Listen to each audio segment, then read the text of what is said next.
ગાંધીના કલાકોમાં ગરફોડ ચોરીનો ભેદ ઉકેલી ગરફોડ ચોરીના આરોપીને ઝડપી પાડતી અઠવા લાઇન્સ પોલીસ સુરત શહેર અઠવા પોલીસ સ્ટેશનના police inspector Shri IM. Khuddar સાહેબ તથા second police inspector Shri RR. Makwana સાહેબ નાઓની સૂચના અને માર્ગદર્શન હેઠળ અઠવા લાઇન્સ પોલીસ સ્ટેશન ખાતે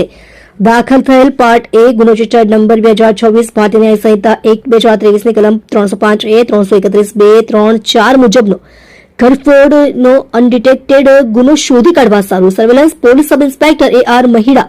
તથા સર્વેલન્સ સ્ટાફના પોલીસ માણસો પોલીસ કોન્સ્ટેબલ સુરેન્દ્ર શાલિકરામ તથા પોલીસ કોન્સ્ટેબલ વિવેક કુંજ બિહારીની સાથે પોલીસ સ્ટેશન વિસ્તારમાં પેટ્રોલિંગમાં હતા દરમિયાન પોલીસ કોન્સ્ટેબલ સુરેન્દ્ર શાલિકરામ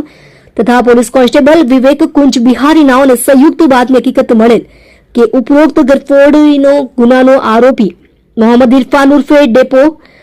સદર ગુનાના કામે ચોરી કરેલ મુદ્દામાલ વેચવા સારું નાનપુરા ડક્કા ઓવારા તાપી કિનારે ભૂત બંગલા પાસે આવનાર છે જે બાતમીના આધારે ગરફોડ ચોરીના આરોપી નામે મોહમ્મદ ઇરફાન ઉર્ફે ડેપો મોહમ્મદ ઇકબાલ હાફેઝી ઉંમર વર્ષ 41 ધંધો રિક્ષા ડ્રાઇવિંગ રહે બિલ્ડિંગ નંબર 33 ઘર નંબર 14 ગોલ્ડન આવાસ ભેસ્તાન સુરત શહેરવાળાને ગણતરીના કલાકોમાં જ પકડી પાડી ગરફોડ ચોરીમાં ગયેલ મુદ્દામાલ રિકવર કરી અઠવા લાઇન્સ પોલીસ સ્ટેશન ખાતે દાખલ થયેલ ગુનો રજિસ્ટર્ડ નંબર પાર્ટ એ ગુનો રજિસ્ટર્ડ નંબર 2026 ભારતીય ન્યાય સંહિતા 1/2023 ની કલમ 305A 331 2 3 4 મુજબના ગુનાનો ભેદ ઉકેલી પ્રશંસનીય કામગીરી કરેલ છે.